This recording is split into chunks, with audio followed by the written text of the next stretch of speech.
September তারিখে একটি ধর্ষণের ঘটনাকে কেন্দ্র করে এখানে অস্থিতিশীল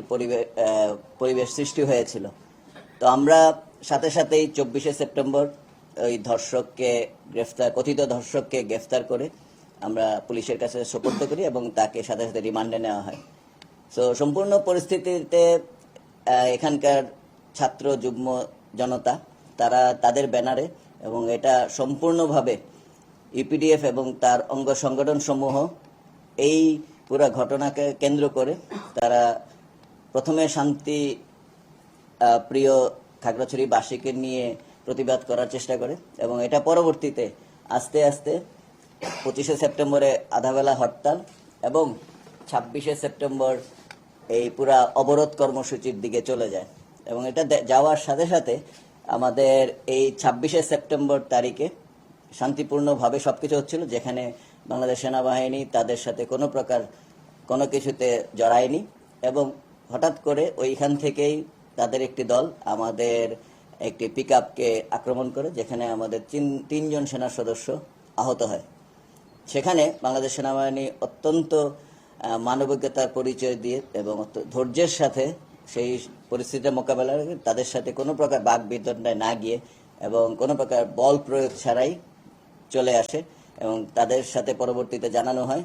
যে আপনারা এই ধরনের কোনো কিছু করবেন না এবং তাদের যে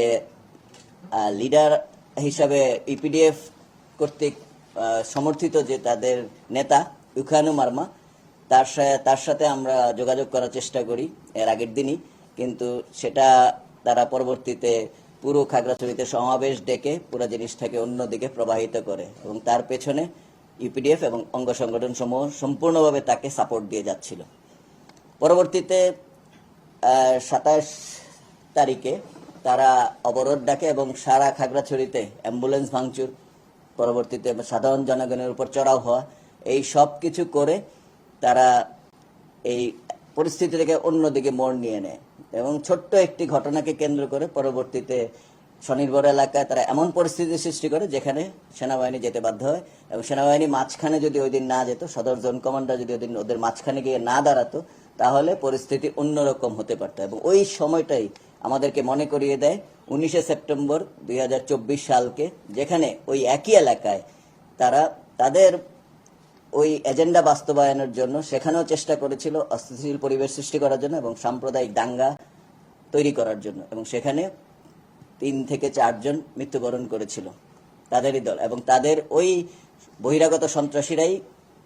দেশীয় অস্ত্র এবং অটোমেটিক অস্ত্রের মাধ্যমে গুলি করে তাদেরকে হত্যা করেছিল। তো তারই ধারাবাহিকতা এবারও তাদের এই পুরো পরিকল্পনা ছিল এবং আমাদের তড়িৎ অ্যাকশনের ফলে তারা ওইখানে কিন্তু কোনো কিছু ঘটে নাই এবং সম্পূর্ণ ডিজএঙ্গেজ করে পুরা শহরে আস্তে আস্তে এটা ছড়িয়ে পড়তে যাচ্ছিল।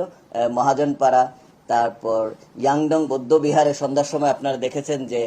এক পার্টি আরেক পার্টিকে অ্যাটাক করার চেষ্টা করেছে এবং সেখানেও কয়েকজন আহত হয়েছে। সেই আহতদেরকে সেনাবাহিনীর সাথে সাথে কিন্তু হাসপাতালে এনে উন্নত চিকিৎসার জন্য চট্টগ্রাম মেডিকেল কলেজে পাঠানোর ব্যবস্থা করা।